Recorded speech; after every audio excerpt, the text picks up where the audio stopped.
вами журналист Олег Желнин.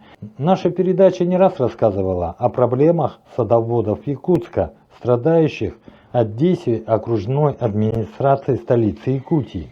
Что же произошло в этот раз? В 2022 году мы могли строить жилые дома на своих земельных участках, которые у нас находятся в собственности. У нас территориальная зона была С2А, и некоторые наши соседи, семьи вступили в дальневосточную ипотеку, чтобы в полной мере пользоваться своими участками. В 2023 году мэрия Якутска поменяла территориальную зону, и мы все оказались в тупике. То есть, по факту, наши земли не находятся в зоне подтопления, наводнения, нету никакой шумовой зоны, нету красных линий. То есть, эта земля абсолютно полностью пригодна для того, чтобы человек мог там построить свой дом и жить.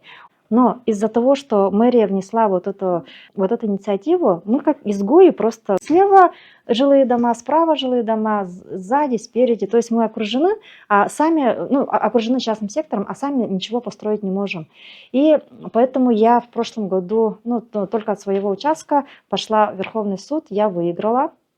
В отношении участка из сада, то есть то, что изначально у нее было ведение садоводства, и, соответственно, незаконно была изменена территориальная зона с С2А на С4. Вот это решение Верховного суда устоялось, вступило в законную силу.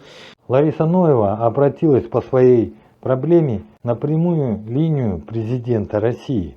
Как оказалось, из Якутии примерно таких же обращений было более 200.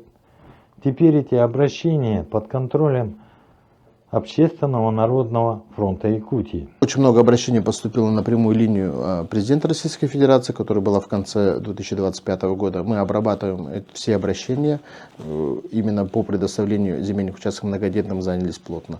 От имени Народного фронта Республики Саха-Якутия направили обращение во все муниципальные образования республики с просьбой предоставить информацию по предоставлению земельных участков многодетным. Кроме того, поступило много обращений по поводу неправомерных действий окружной администрации города Якутска. На взгляд заявителей происходят неправомерные действия в отношении земельных участков, в частности, разрешенного вида использования земельных участков. То есть мы берем данную ситуацию на мониторинг, соберем, проанализируем, подготовим справку, анализ в адрес Центрального штаба Народного фронта, в том числе и в прокуратуру Республики Саха-Якутия. Обращение в Общественный народный фронт принимается и сейчас.